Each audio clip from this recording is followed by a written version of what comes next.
হচ্ছে ত্রয়োদশ অধ্যায়। ত্রয়োদশ অধ্যায়ের গল্প হচ্ছে হরিহরপুর। হরিহরপুরে একটা ব্রাহ্মণ ছিল। সে ব্রাহ্মণের যে পত্নী ছিল সে দুরাচারী ছিল বলে ওনার পতি ওনাকে ত্যাগ করে দিয়েছে। সেজন্য উনি কী করছিলেন, জঙ্গলে একটা কুটির বানিয়ে সেখানে থাকতেন। আর উনি তো মানে অভদ্র পুরুষের সঙ্গ করতেন।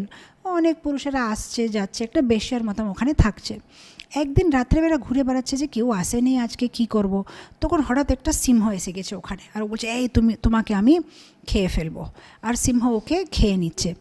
অবশ্য এই গল্পগুলো অনেক কি বলে ডিটেলে আছে, আমি যত সম্ভব সংক্ষেপে বলতে চেষ্টা করছি। তো যখন এই দুরাচারী স্ত্রীকে সিংহ খেয়ে ফেলে, তারপরে যখন ও যমলোকতে যায়, যমরাজ বলছে যে তুমি এত পাপ করেছো যে কিছু লক্ষ লক্ষ লক্ষ বছর তোমাকে এই নরকে, তারপরে কিছু কিছু লক্ষ লক্ষ বছর এই নরকে, তারপরে এই নরকে, তারপরে আবার পৃথিবীতে, আবার এরকম তোমাকে অনেক কিছু মানে করতে হবে। তো যদি আপনি পদ্মপুরাণে পুরো বিবরণটা দেখবেন, মানে চক্কর এসে যাবে। আগে এই নরকে, তারপরে ওই নরকে, তারপরে একটা চণ্ডালের রূপে, তারপরে একটা কি বলে লেপ্রসি রোগগ্রস্ত, তারপরে টিউবারক্লোসিস টিবি রোগ, তারপরে এরকম মানে অনেক জীবনে কষ্ট পায় ওই স্ত্রীটা, ব্রাহ্মণ স্ত্রীটা। শেষে অনেক অনেক লক্ষ লক্ষ লক্ষ বছর পরে একটা চাণ্ডালের রূপে ও আবার ওই গ্রামে চলে আসে, হরিহরপুর, যেখানে উনি মানে এই পাপ কাজ করেছিল। তখন দেখছে ওখানে একটা সাধু মহাত্মা, ওর নাম ছিল বাসুদেব। সে ভগবদ্গীতার ত্রয়োদশ অধ্যায়ের পাঠ করছে।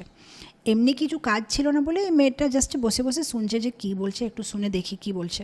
তো শুনেছে, যেই ও শুনেছে সেই কি হয়েছে, ওকে মানে বিমান নিতে এসেছে, আর ওকে বলছে দেখো এখন তোমার সব কর্ম থেকে তুমি বিমুক্ত হয়ে গেছো। বলছে আরে আমার তো অনেক কিছু লিস্ট বাকি আছে। বলছে না, তোমার পুরো লিস্ট শেষ, যেহেতু তুমি এখন ভগবদ্গীতার ত্রয়োদশ অধ্যায় শুনেছো। তো এত পাওয়ারফুল আছে ভগবদ্গীতার ত্রয়োদশ অধ্যায় যে যদি কেউ ফেথলেস পারসন, মানে তার উপরে বিশ্বাস নেই, তারাই যদি শুনবে, যে এমনি কি বলছে এরা শুনি একটু বাস, এরকম যদি শুনলেও মানে ওরা মুক্তি পেয়ে যাবে। তো এটা পাওয়ারফুল হচ্ছে ভগবানের ভগবদ্গীতার ত্রয়োদশ অধ্যায়।